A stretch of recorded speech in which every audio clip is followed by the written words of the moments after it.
गलगोटिया से 11 LPA cross करा है और 6 पैकेजेस लगाए हैं। एक्चुअली जब आपने कॉल किया तब मैं बस अपना जोमेटो से कुछ ऑर्डर करने ही वाला था। तो क्या फूडी वगैरह हो? मतलब नहीं, इतना नहीं। अभी तो मैं डाइट पे ज़्यादा ध्यान दे रहा हूँ क्योंकि तो क्रैक करने के लिए डीएसए ज़्यादा बेटर है, लेकिन उसके बाद जो आपको काम करना है उसमें डेवलपमेंट ज़्यादा बेटर है। राइट। अब आप पाइथन में क्यों कोड करते हो? पाइथन मेरे को पाइथन में नहीं, इजी नहीं, मेरे को इंटरेस्ट ज़्यादा आया पाइथन में, उसकी लाइब्रेरीज वगैरह की वजह से। और प्लस मेरे को सेकेंड ईयर में एक बहुत अच्छे प्रोफेसर मिल गए थे कॉलेज में ही, और उससे मेरा पाइथन में इंटरेस्ट ज़्यादा आने लग गया। Hi everyone, this is Aarav Gupta. आज हमारे साथ है निकुंज हमारे पॉडकास्ट में, जिसने गलगोटिया से 11 LPA क्रॉस करा है और 6 पैकेजेस लगाए हैं। निकुंज, 6 पैकेजेस, यार ये तो बहुत ही बड़ा नंबर है। हाँ, बट इसके पीछे काफ़ी ज़्यादा रिजेक्शंस है। ठीक है। लाइक मैं कई बारी जस्ट इसी कैंपस में, गलगोटिया कॉलेज के कैंपस में अपना फॉर्मल पहन के आया हूँ और वापस गया हूँ। निकुंज, चलो वो वाली चीज़ डिस्कस करते हैं जो आज सुबह हुई हमारे साथ। मैंने आपको कॉल करा और आपने कहा कि आपको कल जाना है, एंड देन इतना रैपिड क्विक। एक्चुअली जब आपने कॉल किया तब मैं बस अपना जोमेटो से कुछ ऑर्डर करने ही वाला था। तो क्या फूडी वगैरह हो? मतलब नहीं, इतना नहीं। अभी तो मैं डाइट पे ज़्यादा ध्यान दे रहा हूँ क्योंकि कुछ ज़्यादा ही हो गया है। क्या लगता है कॉर्पोरेट वगैरह में रहकर पेट निकल जाता है? हाँ, अरे बहुत ज़्यादा। और ऊपर से ऑफिस में अगर फूड मिल रहा हो तो ज़्यादा ही हो जाता है। अरे वाह, आप बता रहे थे गाड़ी में कि आप बैडमिंटन वगैरह भी खेलते हो, तो वो चीज़ आपको फिट रखती है? अरे अब नहीं खेल पा रहा ना, बात ये है ना। अपने फर्स्ट ईयर सेकेंड ईयर में मैंने काफ़ी खेला, बट फिर थर्ड ईयर से जब प्लेसमेंट स्टार्ट हो गई तब मैंने काफ़ी बंद कर दिया था, क्योंकि मेरे साथ जो खेलने वाला मेरा पार्टनर था वो भी प्लेसमेंट्स पे अपने फोकस कर रहा था उस टाइम। उसकी लग गई? हाँ, उसकी भी लग गई। क्रेजी यार, बहुत बढ़िया। तो मतलब प्रॉपर टाइम मैनेज करना आता है कि कब खेलना है कब नहीं खेलना है। हाँ, ये तो है। ये टाइम मैनेजमेंट काफ़ी ज़्यादा इंपॉर्टेंट है इस चीज़ के लिए। वैसे जेनरिक में अगर मैं पूछूं तो निकुंज, आपकी आइडेंटिटी कैसी है? क्या आप बहुत ही हार्ड वर्कर हो, वर्कहॉलिक हो, या फिर आप वो प्लेसमेंट और एग्जाम से एक रात पहले पढ़ने वाले हो? नहीं, हार्ड वर्कर तो मैं बिल्कुल नहीं हूँ। अच्छा। क्योंकि मतलब जब प्लेसमेंट्स था तब मैंने अपना प्लेसमेंट 6 सेमेस्टर से स्टार्ट किया। जब कंपनी आना स्टार्ट हो गई थी तब मैंने मतलब फोकस ज़्यादा स्टार्ट किया अपना। उससे पहले भी मैं कर रहा था, बट मैं डेवलपमेंट कर रहा था। एंड जब 6 सेमेस्टर आया तब मैंने डीएसए पे ज़्यादा फोकस करना स्टार्ट किया और इंटरव्यू रिलेटेड टॉपिक्स पे ज़्यादा फोकस किया। और हार्ड वर्क तो क्या, मैं रात में 6-6 घंटा बैडमिंटन खेलता था। ओह अच्छा। हाँ, और बाकी कॉलेज के एग्जाम्स के लिए तो एक रात पहले ही पढ़ते थे हम लोग। Getting you. यस। तो यार फिर मतलब कैसे, फिर मतलब क्या एक कोई चीज़ आपने सोची होगी कि यार अब ये मैंने करा, ये मेरा एक बढ़िया बोल्ड मूव था जिसके थ्रू मैंने इतने सारे पैकेजेस क्रॉस करे और इतना अच्छा पैकेज ये क्रॉस करा? एक्चुअली मैंने डेवलपमेंट में ज़्यादा फोकस किया था, तो मेरे को कहीं ना कहीं लगता है कि वो एक प्लस पॉइंट रहा था मेरे लिए हमेशा से। सब लोग उल्टा बोलते हैं। सब लोग उल्टा बोलते हैं इसलिए क्योंकि डीएसए फोकस तो हमारे इंटरव्यूज रहते हैं, लेकिन अगर हमारा डीएसए के साथ डेवलपमेंट ज़्यादा स्ट्रांग होगा ना तो कंपनी पर्सपेक्टिव से वो ज़्यादा बेटर। मेरे को ना ये डिटेल में जानना है कि पहली बात तो निकुंज ने गलगोटिया से 11 लाख का पैकेज क्रॉस करा है और 6 ऑफर लेटर, और आप बोल रहे हो कि डेवलपमेंट को प्रायोरिटी दो डीएसए से। मतलब मेरे केस में तो ये वर्क करा क्योंकि मैंने डेवलपमेंट पे फर्स्ट ईयर, सेकेंड ईयर और थर्ड ईयर का मिड तब तक ज़्यादा फोकस किया था, और थर्ड ईयर के मिड के बाद से मैंने अपना जो डीएसए पे कम फोकस किया था उसको थोड़ा सा स्ट्रॉन्ग कर लिया था, क्योंकि इंटरव्यू क्रैक करने के लिए डीएसए ज़्यादा बेटर है, लेकिन उसके बाद जो आपको काम करना है उसमें डेवलपमेंट ज़्यादा बेटर है। Right, exactly. तो डेवलपमेंट में क्या करा फर्स्ट सेकंड ईयर? डेवलपमेंट में मैंने पाइथन से डेवलपमेंट करी थी, जैंगो, फ्लास्क और काफ़ी सारे प्रोजेक्ट्स बनाए थे। वेब डेवलपमेंट या वेबडी? ओके ओके, खाली वेबडी ही आपने करी थी? हाँ, वेबडी ही करी थी। और उसी में मतलब मेरे को लग रहा है कि आप 3 साल आपने वेबडी में निकाले हैं, एंड पीपल वर लाइक कि मेरे को लगता है 6-7 महीने में वो HTML CSS और जावास्क्रिप्ट खत्म कर देते हैं। बट उसके बाद मैंने रिएक्ट और नोड ये सब भी पढ़ा, क्योंकि ये मतलब HTML CSS और JS जो है वो आपका बेस रहेगा, वैनिला जावास्क्रिप्ट तक आपका बेस रहेगा। उसके बाद जो है आपको रिएक्ट और नोड और एक्सप्रेस ये सब पढ़ना होगा ताकि आपका कोर स्ट्रांग हो, जो कि मतलब इस टाइम पे कंपनीज को चाहिए है एक्चुअल में। मैं समझ रहा हूँ। यार निकुंज, ऐसा कुछ था क्या कि आपने खाली वेबडी को इतना मास्टर कर लिया, ये मन में नहीं आया कि चलो यार 1 साल वेबडी को दे दिया, रिएक्ट नेटिव तक सीख लिया, अब एंड्रॉयड या iOS वगैरह में शिफ्ट करते हैं? मतलब क्यों, रीज़न क्या था? एंड्रॉयड पे फोकस करने का मेरा मन करा था थर्ड ईयर में, तो मैंने थोड़ा बहुत स्टार्ट किया था। जैसे कि मेरा जो रूममेट था वो भी एंड्रॉयड पढ़ रहा था, तो मेरे को भी उसको देख करके काफ़ी इंटरेस्ट आने लग गया एंड्रॉयड। कुशाग्र था रूम? हाँ, कुशाग्र ही जो हमारे साथ में बैठा हुआ है। Behind the camera.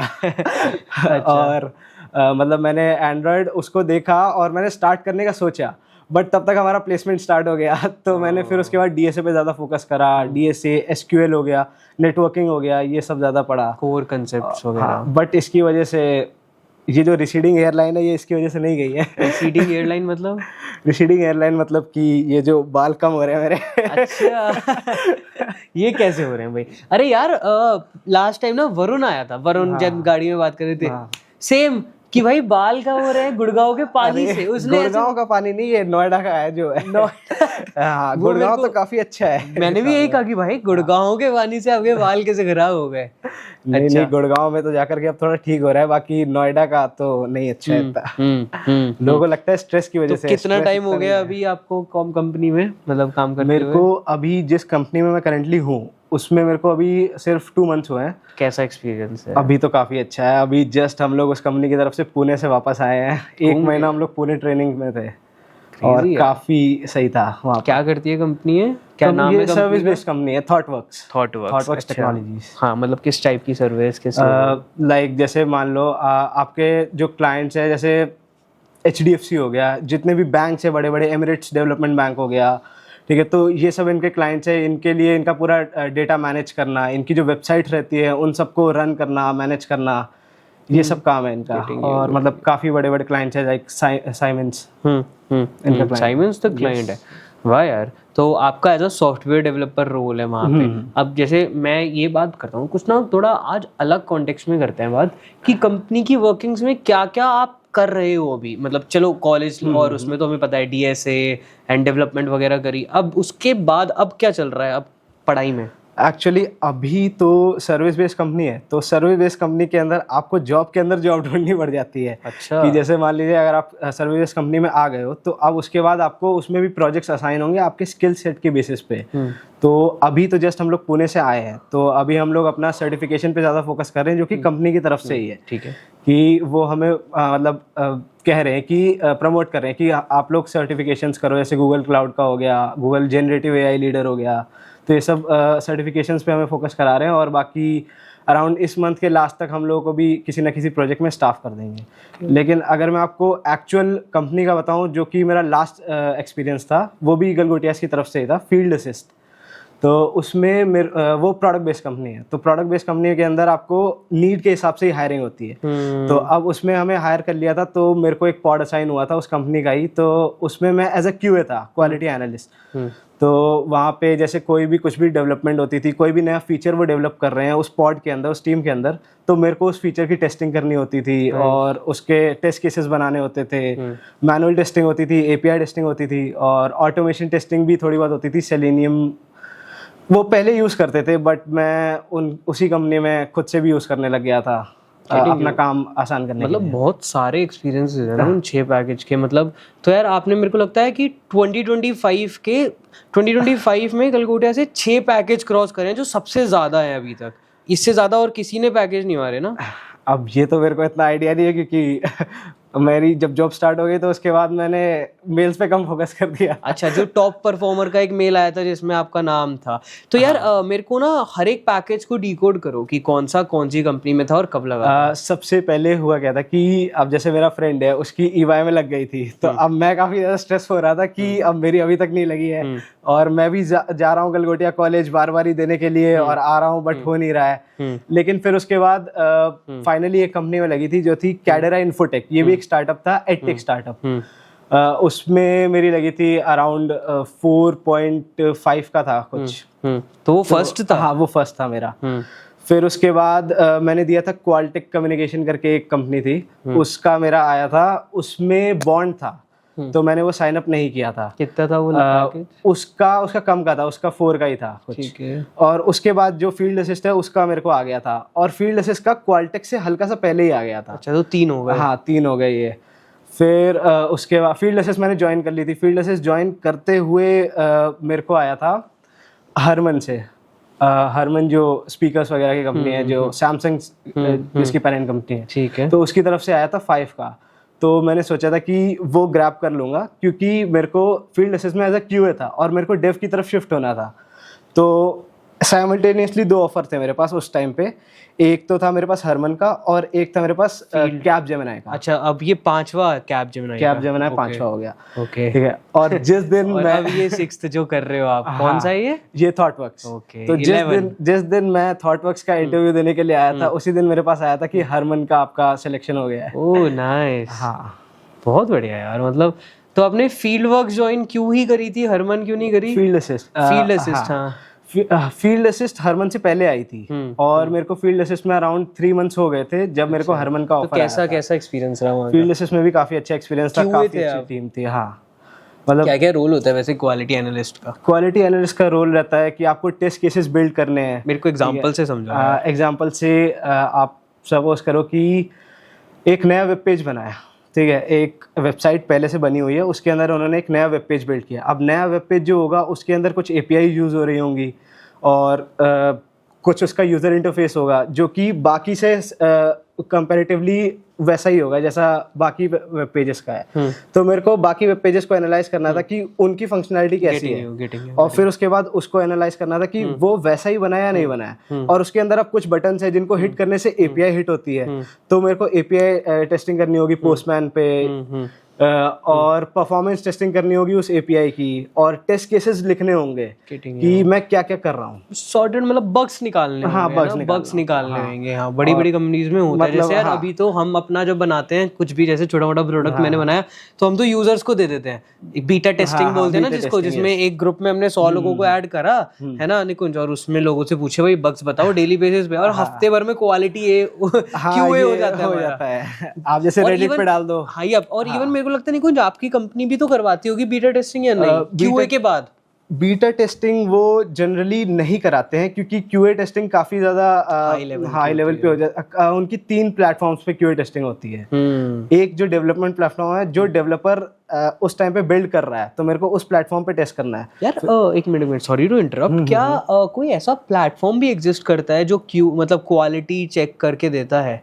जैसे लेट सपोज आज मैंने कुछ बनाया है ना, मैं उन 100 लोगों को कर रहा हूँ, 100 लोग मैनुअली यूजर कर रहे हैं, यूजर एक्सपीरियंसेस से कर रहे हैं, और मेरे पे क्यूए हायर करने के पैसे नहीं है। तो इफ इन केस एक वेबसाइट या कुछ भी एक सब्सक्रिप्शन बेस्ड सिस्टम चलता हो जो मेरे से अराउंड मेरा एक टेस्टिंग के 1000-1500 ले और वो कर दे मेरे को बग्स निकाल, मतलब क्या ऐसा कुछ एग्जिस्ट करता है?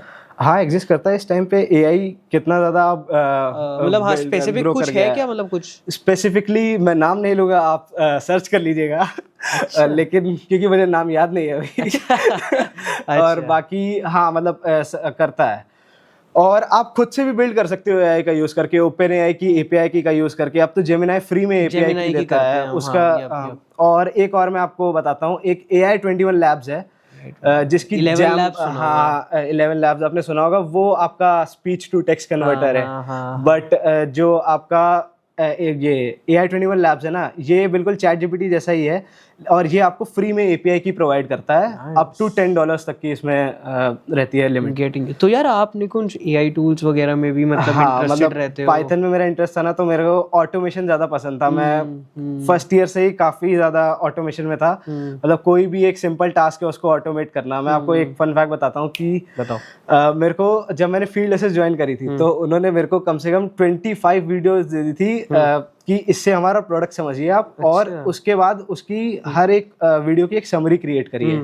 तो अब ये बहुत ज़्यादा हेक्टिक काम था और मेरे को हेक्टिक काम ज़्यादा पसंद नहीं है। तो मैंने स्टार्ट में ही पहली वीडियो देखी मैंने, तो मैंने वीडियो सारी देख ली। बट अब मेरे को है कि अब मेरे को इनकी समरी भी बनानी है। अब मैं वो खुद से नहीं बनाऊंगा। मैंने वो सारी वीडियो समरी बनाने के लिए नेट पे सर्च किया कि कोई ना कोई वीडियो समराइजर मिल जाए, बट सब पेड थे। कुछ थे जिनके अंदर लिमिट्स थी कि मैं इतने तक की वीडियोस डाल सकता हूँ। तो मैंने खुद से बना लिया अपना, जो मैंने AI21 लैब्स बताया ना आपको। और कैसे बनाया आपने? खुद से कोड करा है ऐसा? खुद से स्क्रैच से ना, इसको आपने एक सॉर्ट ऑफ एआई एजेंट बना दिया जिसको हम कहते हैं। ओके। एंड अब वो मतलब अगर हम आज का ये पॉडकास्ट डालेंगे निकुंज उसमें, तो क्या ऐसा मतलब कितना टाइम लगा वो बनाने में? वो मेरे को अराउंड लगा था 1 वीक लगा था, जिसमें मैं वो इससे ज्यादा तो आप कर ही लेते शायद। नहीं, बात ये ना, मैं साथ में मेरे को कोड करना ज्यादा पसंद है ना, बात ये है। मतलब रिफाइन करते करते 1 वीक लगा था, बाकी एज ए टर्मिनल बेस बनाने में मेरे को खाली 2 दिन लगे थे। तो आपने खुद वो 25 वीडियो उसमें डाल दी और वो खुद आ गई 25 वो 25 वीडियो जिस ड्राइव पे थी मैंने उस ड्राइव को उसमें डाल दिया और वो अपने आप। तो यार अभी वो वर्क कर रहा है? हाँ अभी भी एग्जिस्ट करता है, मैंने अपने लिंक्डइन पे डाला है। नाइस निकुंज महावर, आप देख सकते हो लिंक्डइन पे। नहीं जेन्युइनली मतलब मैं खुद भी यूज करूंगा, तो मतलब टेस्ट बताऊं कैसे करेंगे, यही पॉडकास्ट डालेंगे एंड उसकी समरी फिर वो बनाकर देगा आपको। हाँ ऐसे ही होता है ना? इस पॉडकास्ट को आप डालो, उसका यूआई भी बना रखा है मैंने, उस पे आप बस पॉडकास्ट को अपलोड करो और वो आपको अराउंड 5 मिनट्स के अंदर पब्लिक वगैरह क्यों नहीं करते ये चीज? पब्लिक तो करने का सोचा इतना नहीं था मैंने, मतलब चिल इंसान। हाँ इतना मेरे को अपने काम ऑटोमेट करना ज्यादा पसंद है। अच्छा खुद के लिए कर दिया ज्यादा, ऐसा कुछ नहीं। तो वैसा कैसे, नहीं कुछ ज्यादा मनी माइंडेड है या फिर कैसा, मतलब वर्कaholic या फिर क्या पसंद है? वर्कaholic तो नहीं हूँ मैं, बट हाँ मेरे को चिल रहना ज्यादा पसंद है कि मतलब काम चल रहा है बेटर है और मैं 9 to 5 के बाद अपने लिए टाइम निकाल लूँ। अच्छा हाँ क्योंकि अब जिम भी तो जाना पड़ेगा। अरे वाह हाँ। ठीक है नहीं मैं आपकी आइडेंटिटी समझ रहा हूँ यार। मेरे को लगता है कॉर्पोरेट साइड की बहुत बात कर ली, अब आपकी गलगोटियास की लाइफ डीकोड करते हैं। 4 साल बढ़िया, फर्स्ट ईयर कैंपस हॉस्टल, कैसा एक्सपीरियंस था? जैसे मतलब फर्स्ट ईयर में आप गलगोटियास की कैंपस हॉस्टल में रहते थे, तो अब सारे फ्रेशर्स जो भी यहाँ आ रहे हैं उनको क्या बोलोगे, कैसी वाइब एनर्जी वहाँ रहती है, क्या क्या एडवांटेजेस होते हैं वहाँ रहने के? मैं सबको एक प्लस पॉइंट दूंगा कि आप सब लोग जो है गलगोटियास का जो कैंपस हॉस्टल है ना उसको कम से कम 2 साल तक उसमें रहें, तो आपको कॉलेज की हॉस्टल लाइफ के बारे में ज़्यादा बेटर पता चलेगा। क्योंकि अगर आप बाहर रहोगे तो आपका ट्रैवल में बहुत टाइम निकल जाएगा, और ट्रैवल करना मेरे को भी नहीं पसंद था और शायद आपको भी पसंद नहीं। मेरे को भी पसंद नहीं, इसलिए मैं भी कैंपस में रहता था। हाँ कैंपस में रहना बेटर है, आपको बस क्लास से 5 मिनट पहले उठना है और तुरंत जाना है क्लास। ओके। और बाकी कैंपस हॉस्टल भी काफ़ी अच्छा था। स्टार्ट में जैसे ही हम लोग आए थे तो मैं और मेरा जो रूममेट था कुशागर, हम लोग वैसे नर्सरी से साथ है और हमने साथ में ही कॉलेज भी ले लिया और साथ में ही हम लोग एक ही बस प्लेसमेंट साथ नहीं हुई। प्लेसमेंट भी अब ठीक है हो जाएगी। हाँ बट हाँ लेकिन हम लोग साथ में ही थे, तो हम लोग को स्टार्ट में ऐसा लगता था कि जैसे हम लोगों ने जितना भी मूवीज वगैरह देखी तो हमें ऐसा लगता था कि रैगिंग होती होगी। तो हम लोग को शुरुआत में थोड़ा डर लगता था कि अभी भी कोई हमारा दरवाजा खटखटाएगा और बोलेगा सीनियर्स रैगिंग। बट ऐसा कुछ हुआ नहीं? नहीं ऐसा कुछ भी नहीं हुआ, काफी चिल हॉस्टल था और सीनियर्स भी काफी अच्छे थे। और फिर आप कितने साल तक रहे? 4 साल तक? नहीं 3 साल तक मैं रहा था, फिर उसके बाद मैंने बाहर एक हॉस्टल ज्वाइन कर लिया था क्योंकि हमें फिर तो ज्यादा क्लासेस होती भी नहीं होगी ना? नहीं 4th ईयर में सिर्फ 2 क्लासेस होती थी और उस टाइम में मेरी इंटर्नशिप भी लग गई थी, तो फिर मेरे को इंटर्नशिप पे नहीं बेस्ट वो था, बेस्ट था। तो यार फर्स्ट ईयर वेल कैसा रहा, कि क्या एक्सप्लोर करा, क्या क्या नई चीज सीखी? ये बताओ निकुंज, जब आप कॉलेज में एंटर हुए थे तो क्या एक्सपेक्टेशंस थी आपकी? एक्सपेक्टेशन जो स्टूडेंट ऑफ द ईयर आपने देखी होगी वैसी नहीं थी मेरी क्योंकि मुझे पता था ऐसा नहीं होता है। अच्छा मतलब तो, आपको रियल नहीं होता ऐसा कुछ ना? बट हाँ लेकिन एक्सपेक्टेशन थी कि हाँ कॉलेज जाएंगे और मतलब पढ़ाई वगैरह करेंगे, जो कि हमने फर्स्ट ईयर में इतनी नहीं करी। फर्स्ट ईयर में हमने ज़्यादा मस्ती वगैरह करी। फर्स्ट ईयर में मैंने बैडमिंटन भी उतना नहीं खेला, लेकिन मैंने सेकेंड ईयर से बैडमिंटन ज़्यादा खेलना स्टार्ट किया। फर्स्ट ईयर में क्या मस्ती करी? फर्स्ट ईयर में हम कितने घंटे पढ़ते थे? फर्स्ट ईयर में हम जब एग्जाम होता था तब 12-12 घंटे पढ़ लेते थे उससे पहले। अच्छा लेकिन अच्छा। हाँ बाकी ओवरऑल इतना नहीं पढ़ते थे हम लोग उस टाइम पे ज्यादा मस्ती में ध्यान देते थे। सबसे ज्यादा मेहनत कब करनी चालू करी? सबसे डर लगा अंदर से? डर तब लगा जब मेरे रूममेट की प्लेसमेंट लग गई और मेरी नहीं लगी। तब मेरे को लगा कि हाँ मेरे को भी ध्यान देना चाहिए। ओके हाँ तब मैंने काफी ज्यादा ध्यान देना स्टार्ट कर दिया। आपने 11th-12th में भी कोडिंग डीएसए कुछ कर रखा था? 12th में हम लोगों ने स्टार्ट में ही, मैं और मेरा जो फ्रेंड है हम लोगों ने स्टार्ट में C++ स्टार्ट करी थी। एक आपने यूट्यूब चैनल सुना होगा अपना कॉलेज, उससे स्टार्ट करी थी उस टाइम पे। नाइस। तो अब फिर आप पाइथन में क्यों कोड करते हो?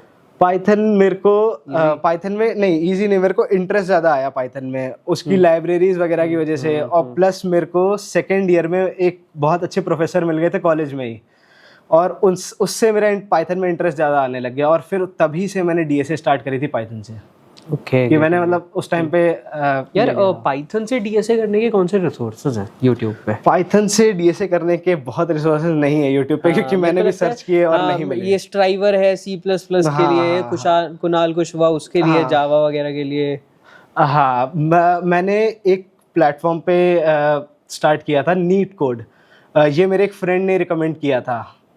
वो एमिटी से था, मतलब मेरे एक फ्रेंड का फ्रेंड था, वो एमिटी से ही था, तो उसी ने मेरे को रिकमेंड किया था कि नीट कोड से स्टार्ट कर सकते हो।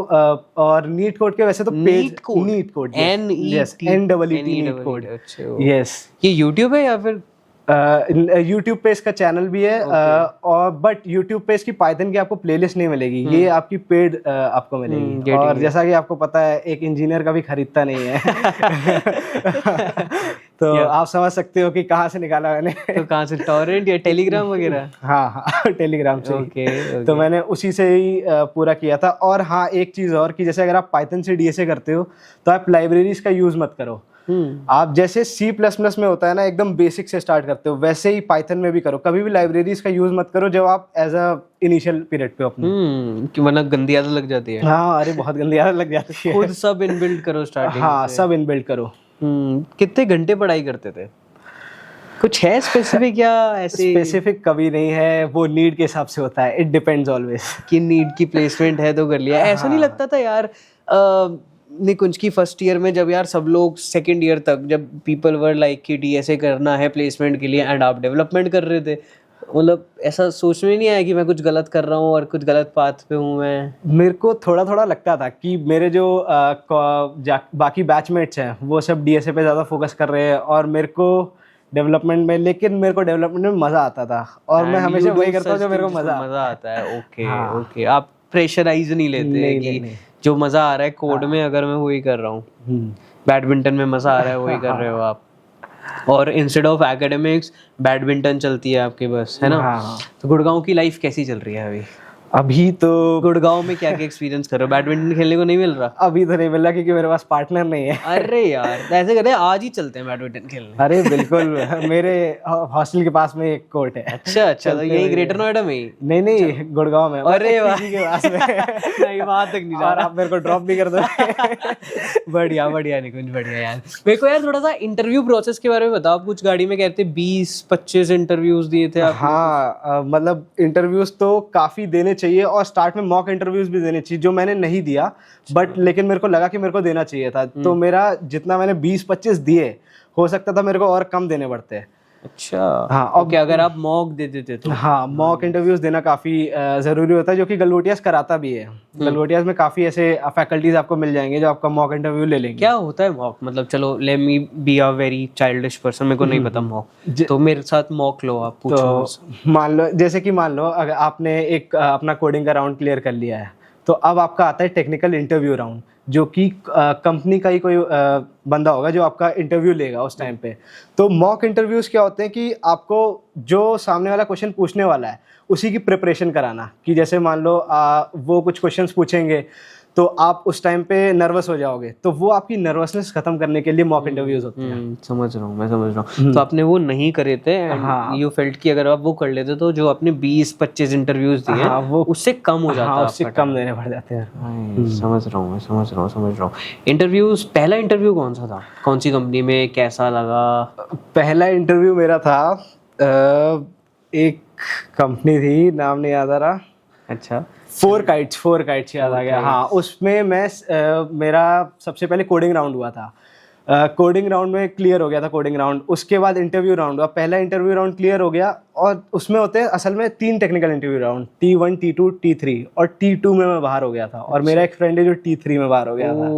और तब हमें काफ़ी बुरा लगा था कि हमें अब पढ़ना स्टार्ट कर देना चाहिए कि इतना आगे आकर के हम नहीं ले पाए। अच्छा। वैसे मतलब थोड़ा सा अगर मैं और डीप जाऊँ तो आपका वो F से कौन सी कंपनी थी? Field assist. उसकी इंटरव्यू की बात करते हैं, क्योंकि मेरे को लगता है वो आपने क्रैक कर लिया था और उसमें काम भी चालू हो गया था QA का ना। तो बिल्कुल स्क्रैच से बताओ मेरे को फर्स्ट की कैसे एंड तक हो, और उसके बाद फिर आपकी जो थॉट वर्क्स है, इसका इंटरव्यू क्रैक करेंगे हम। ओके, सो फील्ड असिस्ट का सबसे पहले हमारा एक हुआ था कोडिंग राउंड। तो सबसे पहले रिज्यूमे शॉर्टलिस्टिंग हुई थी कि हमने सबसे पहले एक गूगल फॉर्म पे हमारे रिज्यूमेस भेजे, तो काफ़ी बच्चों ने भेजे और उसमें से कुछ बच्चों को उन्होंने अराउंड सेलेक्ट किया था, अराउंड 150 और 200 स्टूडेंट्स को सेलेक्ट किया था कि हम इनका कोडिंग राउंड लेंगे। फिर कोडिंग राउंड में हमारे कुछ 3 क्वेश्चंस आए थे, as a DSA based questions थे वो, और एक क्वेश्चन था जो रिएक्ट बेस्ड था। ठीक है, हम लोगों ने वो सारे दिए और उस टाइम पे जो फील्ड असिस्ट थी वो आई थी डेव रोल के लिए, डेव और क्यूए दोनों के लिए आई थी, बट मैंने डेव के लिए अप्लाई किया था। आपको डेव में ही जाना हाँ, था? मेरे को डेव में ही जाना था, मैंने डेव के लिए अप्लाई किया था और मैंने कोडिंग राउंड क्लियर कर लिया, ठीक है। अब जब इंटरव्यू राउंड आया हमारा उसका कुछ 1 मंथ बाद, तब तक मेरे को लगा नहीं था कि मेरा होगा नहीं होगा। कोडिंग राउंड सही गया था, बट मेरे को अब कंपटीशन के हिसाब से नहीं पता ना कि मैं शॉर्टलिस्ट हो पाऊंगा या नहीं हो पाऊंगा। तो अराउंड हम कुछ 11 स्टूडेंट्स शॉर्टलिस्ट हुए थे इंटरव्यू के लिए, और तब उन्होंने हमें बताया कि हमने किसी दूसरे कॉलेज से डेव हमने हायर कर लिए हैं, तो अब आपके कॉलेज से हम क्यूए ही लेंगे क्योंकि हमें थोड़ा लेट हो गया है। तो तब उन लोगों ने हमारे कॉलेज से छोड़ो रहने दो, मतलब अब उस टाइम पे मेरे हाथ में कुछ भी नहीं था, तो मैंने कहा कि पिछले 2 से 3 वो उस टाइम पे नहीं था, इंटरव्यू में उस टाइम पे चल रहा था। अच्छा सब अच्छा, मतलब कोई भी कंफर्म्ड नहीं था, सब कुछ साइमल्टेनियसली चल रहा था। अच्छा, इसीलिए मेरे को लगता है आप इतनी सारी कंपनी में अप्लाई भी कर पाए है ना, अदरवाइज अगर 4 का एक मिल जाता जो घर आ गया ऑफर लेटर, फिर आप और में अप्लाई नहीं कर पाते। ये वैसा रहता है। ठीक है, फिर क्या हुआ? फिर उसके बाद जब मैंने यार मेरे को निकुंज ये बताओ, कौन से क्वेश्चंस पूछे थे, अगर आपको याद है तो? कोई क्वेश्चन, कोई स्पेसिफिक मूवमेंट जिसमें कोई डिटेल? क्यूए के लिए तो एज अ, जैसे डेव के लिए अगर वो पूछते तो कुछ टेक्निकल क्वेश्चंस पूछ लेते, बट क्यूए के लिए उन्होंने सॉफ्टवेयर डेवलपमेंट से ज़्यादा क्वेश्चन पूछे थे। जो हमारा SDLC लाइफ साइकिल होता है ना, उससे रिलेटेड क्वेश्चंस पूछे थे, और फिर उन्होंने एप्टी भी पूछ लिया था मेरे से, कुछ पजल्स पूछे थे। तो ये हमारा ऐसे T1 राउंड हुआ था, और उसमें सिर्फ T1 होता है और एक T2 होता है जो कि आपका HR ही लेता है, बट वो टेक्निकल सॉर्ट ऑफ नहीं होता है, उसमें भी वो एप्टी के ही क्वेश्चंस पूछते हैं बट हाई लेवल के। तो ऐसे ये दोनों इंटरव्यूज हुए, और एक्चुअली फील्ड असेसमेंट उस टाइम पे मेरा नहीं हुआ था। हाँ, तो मेरे को उन्होंने बेंच कर दिया था कि बेंच मतलब कि आपको साइड में कर देंगे कि अगर हमारे पास शॉर्टलिस्ट हमारे पास रोल आएगा तो हम आपको वापस अप्रोच करेंगे और एक और इंटरव्यू ले लेंगे। वाह, गंदा नहीं लगा? अरे बहुत गंदा लगा था मुझे जब तो पता चल गया होगा पढ़ाई करनी है। हाँ, वही तो बाकी लोग हो गए थे, ठीक है, क्योंकि उन्होंने ऐसा पोर्ट्रे किया था कि उन्हें क्यूए ही करना है, और मैंने सॉर्ट ऑफ बता दिया था कि हाँ मेरे को डेवलपमेंट में ही ज़्यादा जाना है। फिर उसके बाद जब उनके पास दोबारा आया कुछ अराउंड 10 डेज के बाद, उन्होंने वापस से अप्रोच किया हमारे कॉलेज में। जिन 3 लोगों को उन्होंने बेंच किया था, मेरे साथ 2 और लोग थे, तो हमारा फिर से इंटरव्यू लिया था, और उस टाइम पे मैंने ज़्यादा फोकस किया था कि मेरे को क्यूए में ही करना है, और तब मैंने फिर उन्होंने सेलेक्ट कर लिया था उन 3 में से। वेरी नाइस, बहुत ही बढ़िया। एंड क्या हुआ, मॉम डैड वगैरह? हाँ, वहाँ पे कैसे, मतलब कैसे हालात थे वहाँ पे जब आप 1st, 2nd, 3rd ईयर में खेल रहे थे? तब तो कुछ नहीं था, तब मम्मी पापा को भी नहीं पता था कि मैं खेलता था। तो पहली बार आए थे लखनऊ से यहाँ पे, मतलब बाहर? ग्रेटर नोएडा पहली बार आया था। अच्छा। और मैं अपने फ्रेंड के साथ ही आया था। उन्हें ये नहीं पता था कि मैं रात में 6-6 घंटे बैडमिंटन खेलता हूँ, जो कि अब वो पॉडकास्ट देखेंगे। हाँ, अब वो पॉडकास्ट देख के उन्हें पता चलेगा कि मैं खेलता था। डांटेंगे या नहीं? नहीं, अब डांटेंगे नहीं ना, प्लेसमेंट लग गई। इसी वजह से नहीं डांटेंगे। हाँ, बट उस टाइम मम्मी तो खुश हो गई थी कि हाँ हो गया, बढ़िया, अच्छा है, लेकिन पापा ने कहा और मेहनत करो। सच में? क्योंकि तो पापा हमेशा पापा फिगर में ही रहते हैं। अच्छा, पापा फिगर में रहते हैं। अरे भाई बहुत बढ़िया। अच्छा, क्या कह रहे पापा की नहीं और चाहिए? मतलब वो कहते हैं कि हाँ ठीक है, वो खुश नहीं होते कभी भी सामने से, लेकिन अंदर से खुश थे। अच्छा, ये हाँ हो गया। अच्छा, तो जब आपका ये थॉट वर्क्स में लगा था, जब की बात कर रहे हो या फिर? हाँ, तब की। अच्छा, तब की। उनको ये नहीं पता है कि इतने सारे पैकेजेस हैं एंड मैं मतलब अरे पापा को उससे फर्क नहीं पड़ता है। तो पापा पूछा नहीं कि पापा आप कितना एक्सपेक्ट कर रहे हो, मतलब आपको? नहीं, उनको एक्सपेक्ट LPA से नहीं है, उनको एक्सपेक्ट है कि मैं कहीं भी रुकूं नहीं, मैं मेहनत करता रहूं। उनको चाहिए कि अब मतलब अब नेक्स्ट हुए और आगे हुए। बहुत बढ़िया यार। तो मम्मी पापा ने कुछ एक्सपेक्टेशंस रख रखी थी या फिर चिल था सारा मामला? मम्मी पापा की एक्सपेक्टेशन यही था कि मैं बस अपने हिसाब से अपना खर्चा उठाने लग जाऊं। अरे ये तो बहुत छोटी बात हो गई। हाँ, बाकी हाँ, अभी मैं दिवाली पे जाऊंगा तो उनके लिए गिफ्ट लेके जाऊंगा। क्या? ये मैंने अभी नहीं सोचा, बट हाँ मैं खरीदूंगा। नहीं, बहुत अच्छी बात है यार। ये ऐसा मतलब सपना रहता है स्टूडेंट्स का, बच्चों का, कि अपनी फर्स्ट सैलरी। असल में एक फैक्ट है कि मेरे पापा भी बैडमिंटन खेलते हैं, जो कि खेल चुके हैं डिस्ट्रिक्ट लेवल पे, तो मैं उनको एक बैडमिंटन ही गिफ्ट करूंगा। अरे वाह, तो इसीलिए आपको आता है मतलब अच्छे से बैडमिंटन? इसलिए नहीं आता है, मेरे पापा ने मुझे कभी अपने साथ नहीं खिलाया।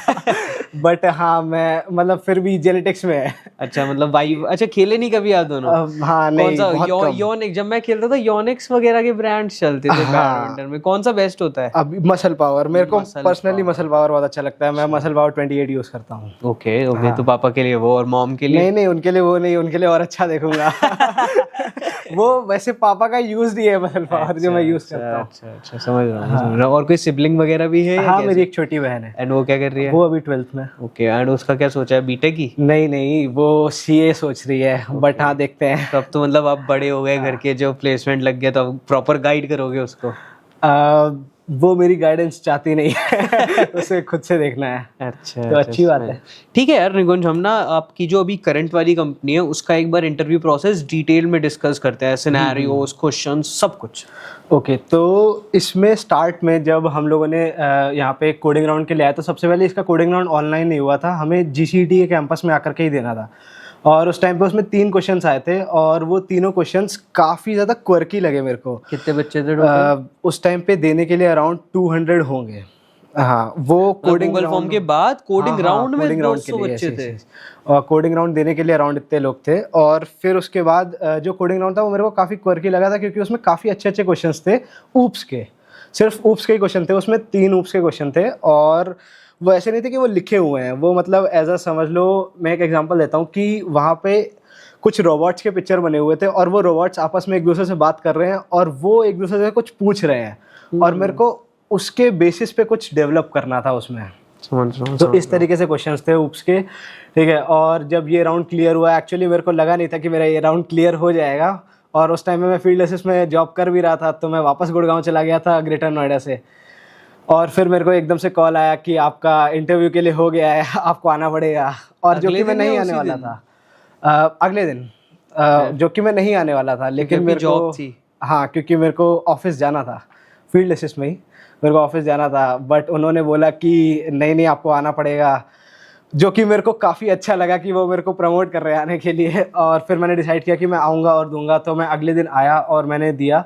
सबसे पहले उसमें हुआ कोड पेयरिंग राउंड, जो कि कहीं आपने किसी और कंपनी में नहीं देखा होगा। कोड पेयरिंग राउंड क्या होता है? कोड पेयरिंग राउंड में ऐसा होता है कि वो उन्हीं के 2 फैसिलिटेटर होते हैं, जो कि आपके बस जस्ट पीछे ही खड़े होंगे। आपको उनसे कुछ पूछना है, आप पूछ सकते हो। कोड से रिलेटेड कुछ पूछना है कि मेरे को ये समझ नहीं आ रहा है, आप मेरे को बताओगे क्या? वो आपको एक हिंट दे देंगे कि ये करो, ठीक है। तो 5 स्टूडेंट्स के ऊपर 2 फैसिलिटेटर थे उन्हीं की कंपनी के, जिनसे अभी मैं रोज बात करता हूँ। तो हाँ वही लोग थे। और जैसे उन्होंने हमें एक शीट ऑफ पेपर दिया और उस पर एक क्वेश्चन लिखा हुआ था कि मैं क्वेश्चन आपको बताता हूँ। उसमें एज ए जोमेटो जैसे होता है ना, वैसे ही हमें एक छोटा सा ऊप्स के ऊपर एक कोड लिखना था। ठीक है। कि कुछ प्रोडक्ट की लिस्ट दे रखी है और वो प्रोडक्ट आप कार्ट में ऐड करोगे, और अगर वो प्रोडक्ट की जो MRP जा रही है, जो रेट जा रहा है, वो अगर 200 से कम है तो उसके ऊपर एक वो लग जाएगा सर्च चार्ज। और फिर मतलब ऐसे ही पूरा हमको उस पर बनाना था। तो ये बेसिक क्वेश्चन था ऊप्स का और वो हमें वहाँ पे बनाना था। तो 5 लोग थे, अब बाकी C++ जावा से कर रहे थे। और मैं अकेला उन 5 में पाइथन में था। तो पाइथन में मैंने फटाफट लिख दिया। और फिर उन्होंने मेरे को एक और शीट ऑफ पेपर दे दिया जिसमें 3 उसके एड ऑन्स थे कि अब मेरे को इसके अंदर ये ऐड करना है कि अब मेरे को लगा देना है कि अगर मैं सिंगल रेस्टोरेंट नहीं 2 रेस्टोरेंट से ऐड कर रहा हूँ, 2 रेस्टोरेंट में प्राइस कंपेयर कर रहा हूँ। तो ऐसे ऐसे मेरे को उसमें क्वेश्चंस वो बढ़ाते चले गए, कॉम्बिनेशंस। हाँ। और जब तक मैं कर सका तब तक उन्होंने मेरे को दिया, जब तक टाइम ओवर नहीं हुआ। और साथ में वो मेरे से कुछ क्वेश्चंस भी पूछ रहे थे ऊप्स के ही, कि जैसे कि बेसिक पिलर्स हो गए, उनको एक्सप्लेन करो, आपके रिज्यूमे में ये लिखा हुआ है, ये आपने क्यों लिखा है, इसको एक्सप्लेन करो। तो वो साथ साथ प्रेशराइज भी कर रहे थे, कि मतलब इतना ज़्यादा प्रेशराइज नहीं, बट हाँ क्वेश्चंस पूछ रहे थे। समझ गया मैं बिल्कुल। तो ये कोड पेयरिंग राउंड जब एंड 200 में से आप 5 बचे थे? नहीं 5 नहीं बचे थे, 5 का ग्रुप्स बनाया था, डिवाइड किया था। तो कुछ आपके साथ था, अलग था? नहीं उसका ग्रुप अलग था। अच्छा। हाँ। तो ऐसे जब 200 का शॉर्टलिस्ट हो गया था ना, तो कोड पेयरिंग राउंड में काफी कम थे और अलग अलग कॉलेजेस के एक जगह पर जाकर के दे रहे थे। तो हमारे कॉलेज के अराउंड 19 स्टूडेंट्स थे उस टाइम पे। और बाकी कॉलेजेस के भी थे, जैसे GL बजाज हो गया, मानव रचना, ये सब कॉलेजेस के भी थे। और उसमें फिर जब कोड पेयरिंग राउंड खत्म हुआ तो उसके बाद हम लोग को एक जगह बैठाला और हम लोग काफ़ी इंतज़ार करे। जब सब लोग आ गए उसके बाद हम लोग का टेक्निकल इंटरव्यू राउंड स्टार्ट हुआ।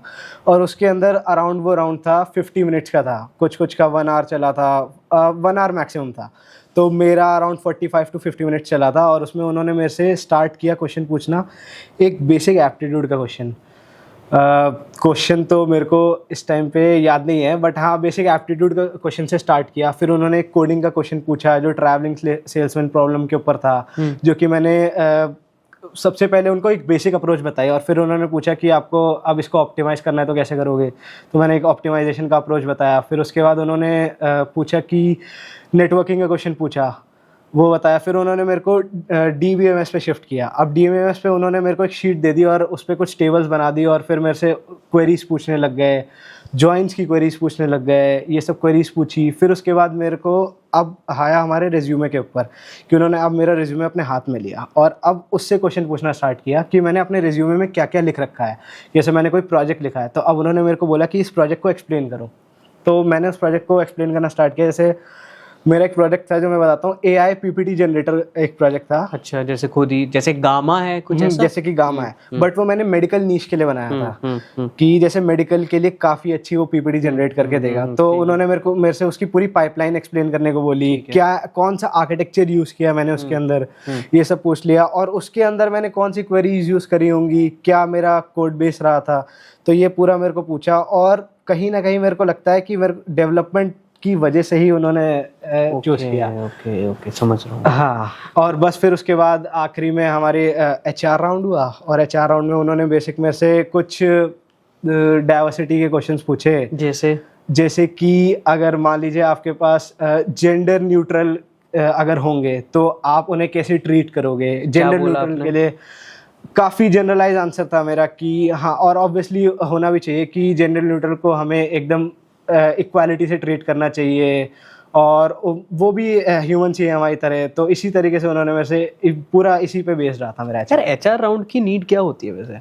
HR राउंड की नीड ये होती है कि वो आपकी वैल्यूज जानना चाहते हैं, आप कैसे हो एक्चुअल में इन पर्सन, कि आप क्या थोड़े हार्ड वर्किंग हो, या फिर आपकी मेंटालिटी कैसी है, क्या आप कॉर्पोरेट कल्चर के हिसाब से सुटेबल हो या नहीं हो, ये जानना चाहता हूँ। Getting you. तो ओवरऑल आपका 4 साल का एक्सपीरियंस एंड प्लेसमेंट्स एंड अब आप जॉब में लग गए हो, तो सेटिस्फैक्शन हो प्रॉपर? हाँ, अभी तो मैं सेटिस्फाइड हूँ, क्योंकि मेरे को अब मेरा फ्लैट भी मिल गया है। अरे वाह, गुड़गांव में? हाँ, गुड़गांव में ही, मैंने वहीं पे ही देख लिया। बहुत बढ़िया यार।